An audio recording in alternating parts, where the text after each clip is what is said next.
Ilang buwan matapos ang kanilang viral na Siargao sighting, dilala ni Dominic Roque at Sora Ramirez ang kanilang namumulaklak na pag-iibigan sa susunod na antas nang gawin nila ang kanilang unang red carpet night Sora bilang isang pare sa ABS-CBN Ball 2025 na nangyari lamang nitong buwan ng Abril.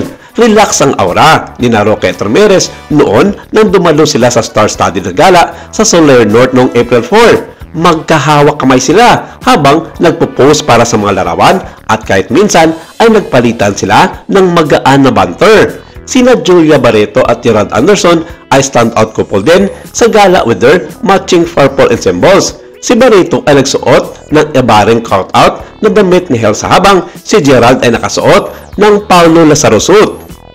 Unti-unting pumapasok si Nabel Mariano at Donnie Pangilinan sa kanilang mature era o mga junior club members sa kanilang ABS-CBN Ball 2025. Very divine ang actress sa isang tube gown na nakakayakap sa katawan kasama si Francis Liberan na pinamulitian ng mga hiyas at ilang bulaklak habang ipinakita ni Donnie ang kanyang magandang pangangatawan sa isang form-fitting tuxedo. Walang alinlangan na talagang masaya si Sora Ramirez kay Dominic Roque dahil inilarawan niya ang kanilang namumulaklak na relasyon bilang isang buno na walang pressure. Sa isang press conference para sa nalalapit na pelikula ni So na In Between, maikling sinabi ng actress tungkol sa relasyon nila ni Roque nang tanungin kung kamusta na sila ng aktor at gaano nga ba katotoo ang mga bulubalitang parang isang linggong pag-ibig lamang ang nangyari sa kanila ng binata dahil sa isyong nagkalamabuan agad silang dalawa dito.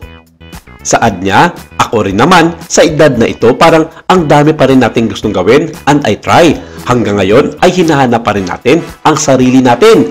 At this point, we should not judge the choices people make. If that is what makes them happy, they should do it as long as wala silang natatapakang iba. At sa isyong iyon, panahon lang makapagsasabi kung para sa iyo talaga ang lalaking ilalaan ng Diyos.